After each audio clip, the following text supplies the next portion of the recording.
பாதத்தே உருகி நின் பாதத்திலே மனம் பற்றி உன்றன் ஈதத்தே ஒழுக அடிமை கொண்டாய்.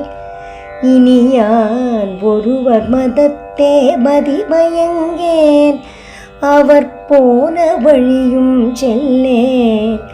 முதல் தேவர் மூவரும் யாவரும் போற்றும் முகிழ்நகையே. பட்டரின் இந்த 92வது பாடலை பாராயணம் செய்து துதித்தால் மனவலிமை பெற்று மனம் பக்குவமடையும், தெளிவான ஞானம் உண்டாகும் என்பது உறுதி.